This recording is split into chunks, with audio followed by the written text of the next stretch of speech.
జశ్వంత్ తోట అని నా వీక్షకులు సబ్స్క్రైబర్ గారు ఒక కామెంట్ పెట్టారండి. దానికోసం నేను ఒక వీడియో రిప్లై చేద్దాం అనుకుంటున్నాను.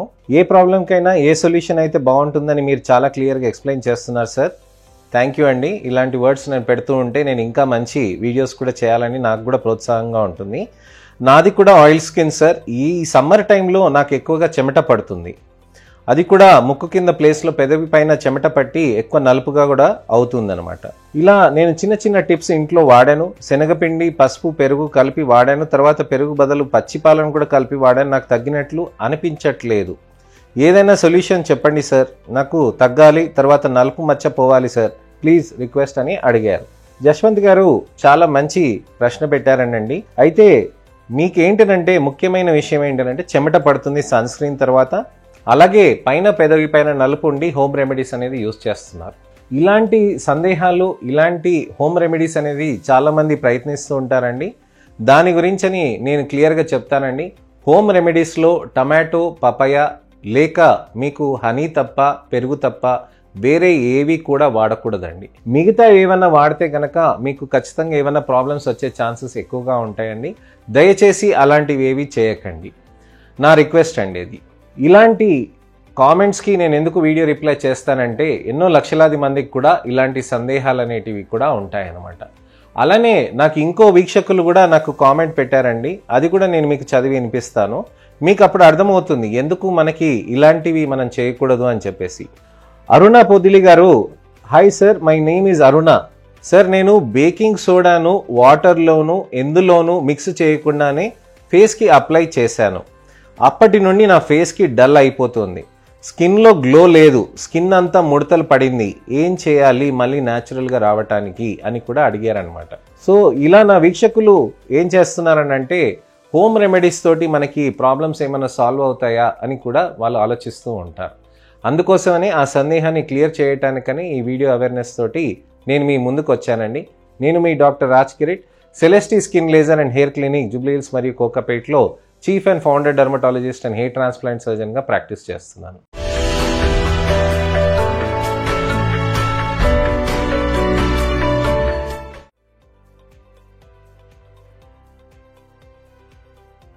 చాలా మందికి ఈ హోమ్ రెమెడీస్ వాడటం తోటి చర్మంలో డ్యామేజెస్ అనేటివి జరుగుతూ ఉంటుంది. ఎంతోమంది నేను చూస్తూ ఉంటానండి. ఎలక్కాయలు పింపుల్స్ వస్తే, మొటిమలు వస్తే పెట్టుకుంటే మనకి తగ్గుతుందని చెప్పేసి అలా పెట్టుకుంటారు. చర్మం పైన పసుపు పూసుకుంటారు. అలానే చర్మం పైన అలోవెరా రసం పూసుకుంటారు.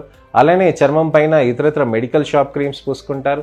లేక శనగపిండ్లు కానీ, గోధుమ పిండి కానీ, మైదా పిండి కానీ ఇలాంటి రకరకాల అనేటివి కూడా పూస్తూ చేస్తూ ఉంటారనమాట.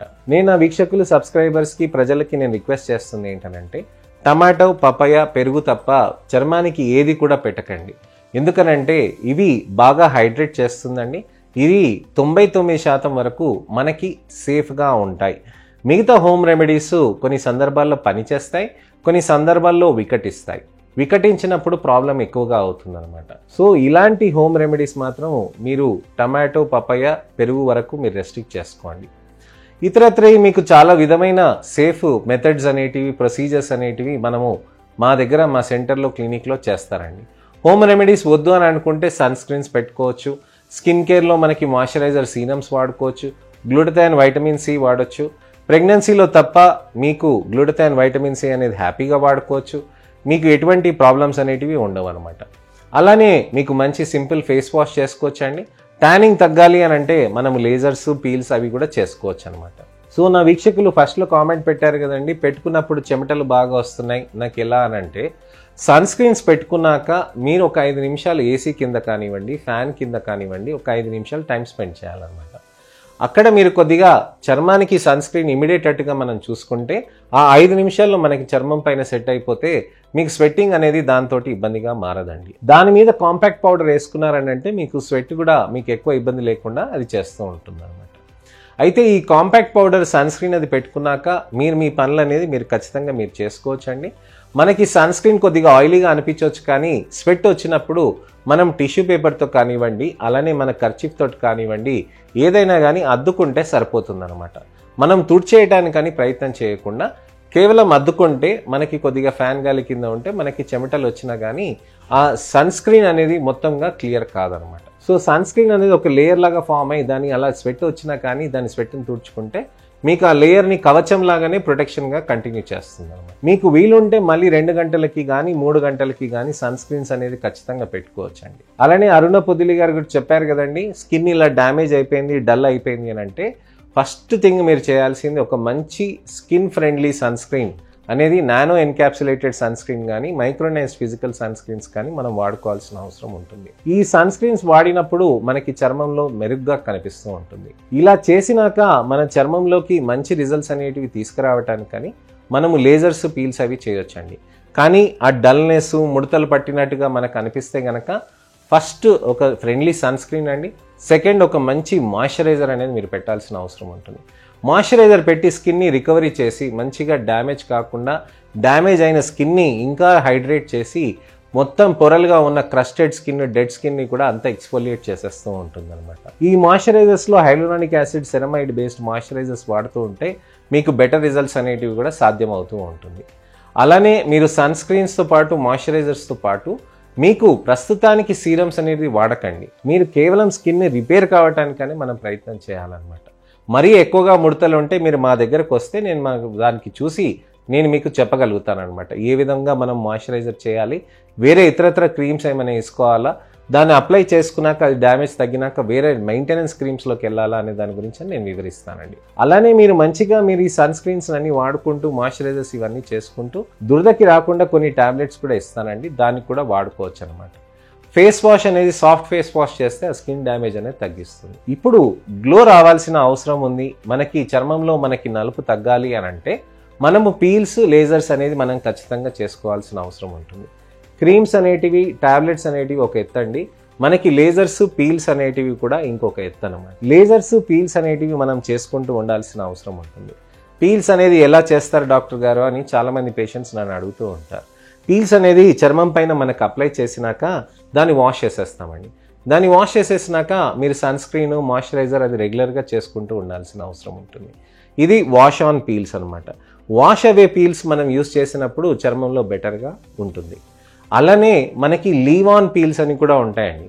ఈ లీవ్ ఆన్ పీల్స్ మీకు ఎక్స్ఫోలియేషన్ కూడా కావచ్చండి. చర్మంలో ఉన్న డెడ్ లేయర్స్ని అన్నిటినీ తీసేసి ఫ్రెష్గా లోపల నుంచి స్కిన్ అనేది కూడా తీసుకురావటానికి హెల్ప్ చేస్తుంది అనమాట. ఈ లీవ్ ఆన్ పీల్స్ తోటి కూడా మన చర్మంలో రంగు అనేది కొద్దిగా బెటర్గా అవుతుందండి. అలానే స్కిన్ హెల్త్ కూడా చాలా బెటర్గా అవుతుంది. డెడ్ కెరాటినోసైట్స్ని కూడా తీసేస్తూ ఉంటుంది అనమాట. ఆ డెడ్ కెరాటినోసైట్స్ వెళ్ళినాక చర్మంలో మెరుగ్గా అనేది మనకి మంచిగా వస్తుంది అది. సో ఈ డెడ్ కెరాటినోసైట్స్ మనకి తీసేసినాక ఫ్రెష్ స్కిన్ ఏదైతే వస్తుందో తక్కువ నలుపుతోటి వస్తుంది అనమాట. ఆ తక్కువ నలుపుని వచ్చిన దానికి ఫ్రెష్ స్కిన్కి మనకి సూర్యుడు వెలుతురు పడ్డదనుకోండి, అప్పుడు మళ్ళీ డ్యామేజ్ అవుతూ ఉంటుంది. నేను లాస్ట్ వీడియోలో చెప్పాను కదండి, డీకా యూ మెలనిన్ అనేది కొత్తగా ఫామ్ అవుతుందని. మెలనిన్ ఏదైతే కాంపౌండ్ ఉంటుందో దాంట్లో మరీ నలుపుని తీసుకొచ్చేది డీకా యూ మెలనిన్ అనమాట. ఈ డీకా యూ మెలనిన్ అనే దానికి మనకి చర్మంలో పేరుకుపోయినప్పుడే మనకి నలుపు అనేది బాగా లేయర్స్గా ఫామ్ అయి నలుపు ట్యానింగ్ లాగా మారుతూ ఉంటుంది అనమాట. సో ఈ ట్యానింగ్ని తగ్గించుకోవాలంటే డీకా యూ మెలనిన్ ఫ్రెష్గా ప్రొడక్షన్ కాకుండా మనం జాగ్రత్త పడాలి. దానికే మనం మంచిగా సన్ స్క్రీన్స్ వాడుకుంటూ సీరమ్స్ అనేది పెట్టుకుంటూ మనం ప్రయత్నం చేయాలన్నమాట. అలా చేస్తున్నప్పుడే మనకి చర్మానికి బెటర్ రిజల్ట్స్ అనేటివి మనకి సాధ్యమవుతూ ఉంటుంది. ఈ చర్మానికి మనం ఈ విధమైన జాగ్రత్తలు తీసుకుంటూ ఖచ్చితంగా మనము మంచిగా పీల్స్, లేజర్స్ చేసుకుంటూ ఉంటే బెటర్ రిజల్ట్స్ ఉంటాయి. పీల్స్ అనేది ఎలా చేస్తాము అని అంటే మనం చెప్పాం కదండి, అలానే మనం 15 రోజులకు కానీ నెల రోజులకు కానీ మనము చేసుకుంటూ ఉండాల్సిన అవసరం ఉంటుంది. దీన్ని మనం లేజర్స్తో కూడా కంబైన్ చేయొచ్చండి. లేజర్స్ కూడా సేఫ్గా ఉంటాయి, పీల్స్ కంటే కొద్దిగా అడ్వాంటేజెస్గా ఉంటాయి అన్నమాట. సో పీల్స్ అనేటివి మనం రెగ్యులర్గా చేసుకుంటూ ఉంటే అది బెటర్ రిజల్ట్స్ అనేటివి సాధ్యమవుతూ ఉంటుంది. పీల్స్ తర్వాత నేను జాగ్రత్తలు చెప్పాను కదండి, ఒక మాయిశ్చరైజర్ కానీ లేకపోతే సన్ స్క్రీన్ కానీ మనం చెప్పిన విధంగా వాడుకుంటూ ఉండాల్సిన అవసరం ఉంటుంది. పీల్స్ వాష్ చేసినాక ఆ రోజు రాత్రి ఏం పెట్టాలి అని చాలామంది పేషెంట్స్ అడుగుతూ ఉంటారు. పీల్స్ వాష్ చేసినాక ఖచ్చితంగా ఆ రోజు మాయిశ్చరైజర్ మాత్రమే పెట్టాలి. సీరం కానీ లేక మీకు ఇతరత్ర క్రీమ్స్ ఏమైనా కానీ అవాయిడ్ చేసి కేవలం సన్ స్క్రీన్, మాయిశ్చరైజర్ అనేది పెట్టుకుంటూ ఉండాలి. ఆ రోజు రాత్రి మాత్రం మాయిశ్చరైజర్ పెట్టుకొని నెక్స్ట్ డే ఉదయం నుంచి సన్ స్క్రీన్ అనేది పెట్టుకోవాల్సిన అవసరం ఉంటుంది. ఏ పీల్కి ఆ పీల్కి తగ్గట్టుగా మనం చెప్తూ ఉంటాం ఇన్స్ట్రక్షన్స్, దానికి తగ్గట్టుగా మనం చేసుకోవాల్సిన అవసరం ఉంటుంది. సో పీల్స్ని ఈ విధంగా వాడుకుంటూ మనం మందులు మానేసుకోవచ్చానంటే అలా కాదండి. మందులు వాడుతూనే ఉండాలి, పీల్స్ చేయించుకుంటూ ఉండాలి, లేజర్స్ కూడా కాంబినేషన్స్లో కూడా చేసుకుంటూ ఉండొచ్చు అనమాట. కేవలం పీల్సే చేస్తాము కొన్ని సందర్భాల్లో కొంతమంది పేషెంట్స్కి. ఎందుకనంటే వాళ్ళకి కొద్దిగా గట్టి నలుపు ఉన్నా కానీ, లేకపోతే వాటికి కొన్ని విధాలుగా పీల్స్ ఓ విధంగా హెల్ప్ చేస్తాయి కాబట్టి వాళ్ళకి అవి చేస్తూ ఉంటాం. లేజర్స్ ఎప్పుడు చేస్తాము అని అంటే, లేజర్స్ నలుపుని బాగా గట్టిగా కరిగించాలి అని అంటే లేజర్స్ని కూడా మనం చేయవచ్చు అనమాట. లేజర్స్ చేసినప్పుడు మన చర్మానికి ఏ విధమైన డ్యామేజ్ అవుతుందా అని చాలామంది ఆలోచిస్తూ ఉంటారు. పిగ్మెంటరీ లేజర్స్ మనం చేస్తున్నప్పుడు చర్మానికి ఎటువంటి డ్యామేజ్ అనేది కాకుండా చక్కగా బెటర్ రిజల్ట్స్ అనేటివి సాధ్యమవుతూ ఉంటుంది. లేజర్స్ చేసినప్పుడు మనకి చర్మం పైన ఒక ఇన్విజిబుల్ బీమ్ అనేది పాస్ ఆన్ అవుతూ ఉంటుందండి. ఇన్విజిబుల్ బీమ్ పాస్ ఆన్ అవుతున్నప్పుడు ఏమవుతుందనంటే చర్మం లోపలికి, చర్మ కణాల లోపలికి వెళ్ళి, నేను మెలనిన్లో ఉన్న చెడు మెలనిన్ ఒకటి ఉంది కదండి, డీకా యూ మెలనిన్ అనేది, ఆ డీకా యూ మెలనిన్ అనేది కరిగించడానికని ప్రయత్నం చేస్తుంది అనమాట. అది ఆక్సిడైజ్డ్ ఫామ్లో ఉంటుంది కాబట్టి గ్లూటథయోన్ వైటమిన్ సి అనేది కూడా చర్మంలో ఉన్న ఈ డీకా యూ మెలనిన్ కూడా కరిగించడానికని ప్రయత్నం చేస్తుంది అనమాట. సో ఈ డీకా యూ మెలనిన్, ఈ లేజర్ అనేది ఇంటరాక్షన్స్ తోటి మనకి చర్మంలో నలుపు అనేది కరగడానికని ప్రయత్నం చేయొచ్చు. మరి లేజర్స్ అనేటివి సేఫ్గా ఉంటాయా అని చాలామంది ఆలోచిస్తూ ఉంటారు. లేజర్ అనేది చాలా సేఫ్గా ఉంటుందండి. లేజర్ అనేది మన చర్మ కణాల లోపలికి వెళ్ళిపోయి ఆ నలుపును మాత్రమే టార్గెట్ చేస్తుంది. అంటే లేజర్ లోపలికి వెళ్తుందనంటే మన చర్మంని దాటి ఎముక దాకా వెళ్ళిపోవటం, అక్కడ డ్యామేజ్ అయిపోవటం అనేది కాదండి. చర్మంలో చర్మ కణాలు అంటే సూక్ష్మంగా మైక్రోస్కోపిక్గా జరిగే చేంజెసే హైలీ స్పెసిఫిక్గా ఉంటాయి కాబట్టి లేజర్స్ చాలా సేఫ్గా ఉంటాయి అన్నమాట. అంటే కణం దాటి అక్కడి వరకే మనకి నిలబడుతుంది అనమాట. అంటే ఒక పేపర్ తీసుకున్నాం అనుకోండి, ఒక A4 సైజ్ కామన్ పేపర్ మనం తీసుకున్నాం అనుకోండి, ఆ లేజర్ దాన్ని దాటి కిందికి వెళ్ళిపోయి మనకి ఏదో చేస్తుందని కాదండి. ఆ లెవెల్ వరకే మనకి టార్గెట్ అవుతుంది అనమాట. లోపలికి వెళ్ళినా కానీ స్కాటర్ అయిపోతుంది, అబ్జార్ప్షన్ అయిపోతుంది అనమాట. చర్మం లోపలికి వెళ్ళిపోయి విపరీతంగా వేరే చేంజెస్ చేస్తానంటే ఎటువంటి చేంజెస్ కావు. అదే బెనిఫిట్ ఈ లేజర్స్ తోటి. అంటే ఇవి ఎంత స్పెసిఫిక్గా ఉంటాయనంటే మీకు అన్ని మైక్రోమీటర్స్ అంటే సెంటీమీటర్స్లో తక్కువ మిల్లీమీటర్స్లో తక్కువ మైక్రోమీటర్స్ ఉంటాయి అన్నమాట.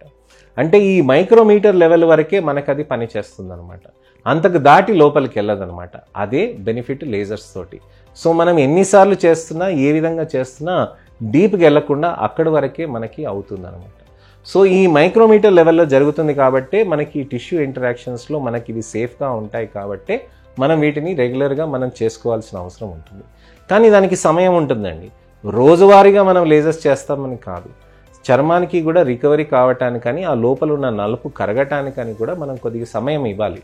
అంటే ఆ చర్మానికి మనము కొద్దిగా రెస్ట్ ఇస్తే అదేం చేస్తుందంటే కరిగిన నలుపుని అక్కడి నుంచి తీసేస్తూ ఉంటుంది. ఈ డీకా యూ మెలనిన్ అని ఉంది కదండి, దాన్ని కూడా తీయటానికని చాలా కష్టపడుతుంది అనమాట శరీరం. ఎందుకనంటే అది కొన్ని నెలల పాటు, కొన్ని సంవత్సరాల పాటు అక్కడ ఉండాలన్న ప్రోగ్రామ్ తోటి అక్కడ ఉందన్నమాట. సో దాన్ని కరిగించి నెమ్మదిగా తీయాలంటే కొన్ని నెలల పాటు మనకి టైం పడుతుంది. సో ఈ విధంగా మనం జాగ్రత్తలు తీసుకుంటూ మనము సన్ స్క్రీన్సే కాకుండా లేజర్స్ని కూడా మనం చేయాల్సిన అవసరం ఉంటుంది అనమాట. లేజర్స్ చేస్తున్నప్పుడు మనకి చర్మానికి ఏదైతే ప్రాబ్లమ్స్ ఉంటాయో దీన్ని కరిగించటానికని మనం వేరే ప్రొసీజర్స్ కూడా కంబైన్ చేయొచ్చు. నాన్ అబ్లేటివ్ రేడియో ఫ్రీక్వెన్సీ అని ఉంటుందండి. లేజర్ చేసినాక ఇమీడియట్ కూడా చేయొచ్చు అనమాట. అలానే మనకి లేజర్తో పాటే కాకుండా మనకి మైక్రో నీడ్లింగ్ సీరం ఇన్ఫ్యూజన్స్ని కూడా కంబైన్ చేయొచ్చు. లేజర్ చేసి మైక్రో నీడ్లింగ్ సీరం ఇన్ఫ్యూజన్స్ చేయొచ్చండి. అలానే LADD కూడా చేయొచ్చండి. అలానే గ్లూటథయోన్ ఇన్ఫ్యూజన్స్ కూడా చేసుకోవచ్చు. గ్లూటథయోన్ ఇన్ఫ్యూజన్స్ అనేది ఏంటనంటే మనకి వారానికి ఒకసారి కానీ 2 సార్లు కానీ మనం చేస్తూ ఉంటే చర్మంలో మనకి బెటర్ రిజల్ట్స్ అనేటివి మనకి సాధ్యమవుతూ ఉంటుంది అనమాట. ఈ గ్లూటథయోన్ తీసుకోవటం వల్ల మన చర్మం లోపలికి మంచి రిజల్ట్స్ అనేటివి కూడా సాధ్యమవుతూ ఉంటుంది. అంటే అందరు తెల్లగా అయిపోతారని కాదండి, కొద్దిగా బెటర్గా అయ్యే ఛాన్సెస్ ఉంటుంది అనమాట. సో లేజర్స్ తోటి, పీల్స్ తోటి, మనకి గ్లూటథయోన్ తోటి, ఈ విధంగా మనకి ఇతరత్ర ట్రీట్మెంట్స్ తోటి కూడా మనకి బెటర్ రిజల్ట్స్ వస్తున్నాయి అన్నప్పుడు మనం తప్పకుండా వాటిని ప్రయత్నం చేసుకొని ట్యాన్ని తగ్గించుకొని మన కాన్ఫిడెన్స్ లెవెల్స్ అనేది కూడా మనం పెంచుకోవచ్చండి. సో ట్యానింగ్కి జరిగే కారణాలు, మనకి సన్ స్క్రీన్ ఏ విధంగా వాడాలి అనే దాని గురించి అని నేను మీకు ఇవాళ పూర్తిగా వివరించానండి. ఎవరికైనా ఎటువంటి డౌట్స్ ఉన్నా కానీ, సందేహాలు ఉన్నా, మిత్స్ ఉన్నా, మిస్కన్సెప్షన్స్ ఉన్నా తప్పకుండా మీరు నా కామెంట్ సెక్షన్లో పెడుతూ ఉంటే నేను వాటికి వీలైనప్పుడు వీడియో రిప్లై, అలానే టెక్స్ట్ రిప్లై అనేది కూడా నేను చేయగలుగుతానండి. అలానే ఈ వీడియో మీకు నచ్చిందని ఆశిస్తూ లైక్ చేసి మీ మిత్రులకి, శ్రేయభిలాషులకి, చుట్టాలకి, ఎవరికైనా కానీ, అన్నదమ్ములకు కానీ, అక్క చెల్లెళ్ళకి కానీ, మీ ఫ్రెండ్స్కి ఎవరికైనా కానీ, తెలిసిన వాళ్ళకి కానీ, ఎవరికైనా ట్యానింగ్తో బాధపడుతున్నారు, లేజర్ ట్రీట్మెంట్స్ అనేది చేసుకోవచ్చా లేదా అనే దాని గురించి అని ఆలోచిస్తున్నారు అని అంటే తప్పకుండా ఈ వీడియోని వాళ్ళకి షేర్ చేసి ధైర్యం కూడా ఇవ్వండి. అలానే మీరు నా ఛానల్ని సబ్స్క్రైబ్ చేసుకొని నోటిఫికేషన్ బటన్ నొక్కితే ఖచ్చితంగా నేను మరొక ఇన్ఫర్మేషనల్ అవేర్నెస్ వీడియోతోటి నేను మీ ముందుకు వస్తాను. నేను మీ doctor Raj Kireet, Celesty skin laser and hair clinic, Jubilee Hills మరియు కోకాపేట్లో chief and founder dermatologist and hair transplant సర్జన్గా ప్రాక్టీస్ చేస్తున్నాను. నమస్తే.